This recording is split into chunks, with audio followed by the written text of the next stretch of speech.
Με χαμόγελα και χειραψίες ο Γιώργος Παπανδρέου και ο Ρετζέπ Ταγίπ Ερντογάν σφράγισαν την πρώτη του συνάντηση που έγινε λίγα μόλις 24 ώρα αφότου ο Γιώργος Παπανδρέου ανέλαβε την πρωθυπουργία.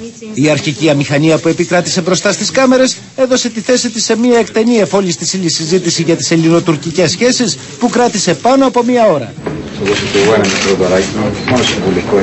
Από τον πρώτο ήδη σταθμό της επίσκεψής του, που ήταν το Οικουμενικό Πατριαρχείο, ο Πρωθυπουργός ξεκαθάρισε ότι αν και ο λόγος της επίσκεψής του στην Κήτονα είναι να εκπέμψει μήνυμα φιλίας προς τον τουρκικό λαό, εφόσον η Άγκυρα θέλει να προχωρήσει προς την Ευρώπη, οφείλει να σεβαστεί τα σύνορα και την εδαφική ακεραιότητα των γειτόνων της.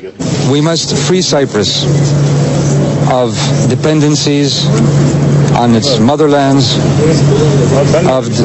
We must free Cyprus of occupation troops. We must free Cyprus of divisions and walls which have no place in the European Union. Ιδιαίτερα εγκάρδια ήταν η συνάντηση του Γιώργου Παπανδρέου με τον Οικουμενικό Πατριάρχη, ο οποίος εξέφρασε την ικανοποίησή του για την πρωτοβουλία του Πρωθυπουργού. Από τις πρώτες μέρες της θητείας σας έρχεστε στην Τουρκία και αυτό δείχνει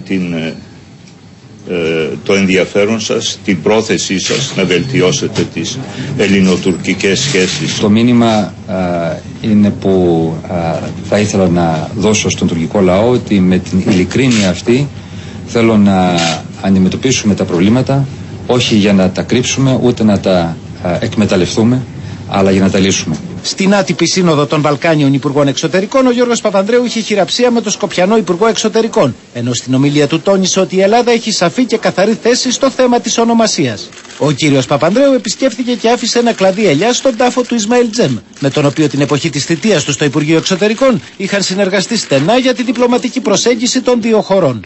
Την αντίθεσή του στην επίσκεψη Παπανδρέου εξέφρασαν το Κομμουνιστικό Κόμμα και το λαός.